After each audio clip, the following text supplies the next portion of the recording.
Assalamualaikum, selamat datang ke SRTV.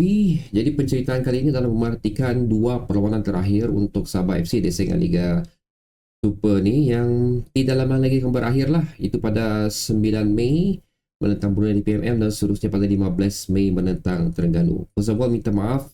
Aku tahu suara rekaman kali ini memang tak cukup bagus pasal aku tidak bawa aku punya gear lah. Just my laptop saja. Dan aku tidak berada di Kota Kinabalu sekarang ni lah. I have to do things away. Menghadiri kelas lebih kurang macam tu. So, bagi aku dua perlawanan ni cukup penting untuk kita memperbaiki kedudukan kita di saingan Liga Super ni, di mana seperti mana kita tahu sekarang ni kita berkedudukan di tangga ke-10. Di bawah kita Melaka FC mengutip 18 mata, kita 20. Atas kita tangga ke-9 Penang 21 mata dan 8 Brunei PMM 23 mata. So aku mengaitkan tiga pasukan ni adalah kerana mereka boleh uh, merubah kedudukan kita di saingan Liga Super ni lah.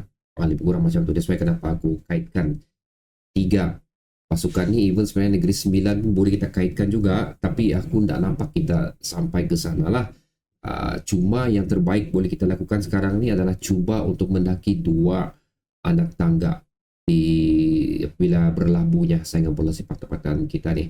So okay, sekali lagi untuk Sabah FC akan menentang Brunei di PMM away match pada 9 hari bulan. Dan Terengganu 15 Mei home untuk Sabah FC. Kalau kamu tanya aku perlawanan ni memang bagi aku cukup sukar untuk kita mendapat 6 mata for both match.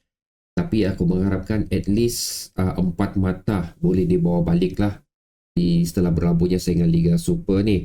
Kerana pasukan lain yang kita tentang contohnya seperti Penang, mereka akan menentang PDRM pada esok hari, seperti direkamkan pada 9 malam. So aku merasakan macam mana chance juga lah Penang untuk memenangi perlawanan ini berdasarkan prestasi PDRM dan seterusnya. Penang pula akan menjadi tuan rumah apabila Brunei di PMM akan bertandang ke stadium mereka pada 15 Mei juga. So ini pun macam perlawanan 50-50 lah juga. Brunei pada dasarnya adalah bukan satu tim underdog, tim baru join Liga Super ni tapi mempunyai reputasi yang terbaik. Tapi bila masuk ke penghujung saingan Liga Super ni macam ada sedikit merundum sikit lah persembahan mereka, di mana kalau tengok rekod persembahan Brunei di sini belum lagi mencatat sebarang kemenangan daripada 4 perlawanan terakhir, di mana kalah 2, seri 2. So itu pun benda yang perlu kita perhatikan untuk prestasi Brunei di PMM. Tapi sekali lagi mereka merupakan satu pasukan yang boleh juga membuat kejutan ataupun on form bila masa itu diperlukan. Dan seterusnya adalah tim yang berada di bawah kita iaitu Melaka FC akan menentang Kuching dan seterusnya Immigration. So Kuching aku rasa tidak masalah untuk Kuching menundukkan Melaka. Sekali lagi Immigration Melaka ni bukan perlawanan 50-50 jugalah. So kemungkinan besar juga mereka boleh mungkin membawa pulang 3 mata daripada 2 perlawanan ni. Dan seterusnya adalah di PMM sendiri di mana mereka akan menentang Sabah dan juga Penang.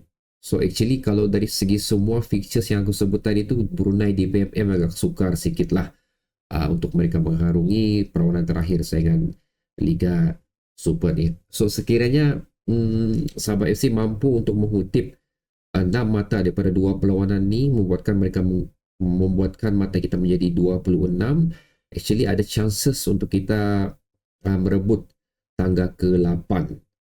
Mungkin juga tangga ke-7. Itu pun depends dengan Negeri Sembilan sendiri lah prestasi mereka. Jadi sebenarnya chances kita untuk kembali satu pasukan yang berada di mid table adalah masih cerah setakat ni. Tapi again, ianya bergantung dengan persembahan Sabah FC lah. Sekiranya apa yang telah dilakukan sewaktu menentang PDRM tempoh hari boleh dilakukan kembali untuk 2 perlawanan terakhir ni, aku yakin kita mampu membawa pulang 6 mata tersebut. Tapi kalau persembahan seperti mana yang sebelum bermulanya perlawanan menentang DPMM tu dipersembahkan, yang aku risau di sini adalah kemungkinan besar kita akan turun ke tangga ke-11. So itu adalah benda yang tidak ingin aku lihat di saingan Liga Super untuk penghujung saingan Liga Super sekarang ni. In fact sebenarnya at least aku mau melihat Sabah berada tangga ke-9 lah. Lebih kurang macam tu. Walaupun macam katakan tadi Brunei DPMM, Penang, Melaka mempunyai fixtures yang 50-50, begitu dengan Sabah FC 50-50 sebenarnya.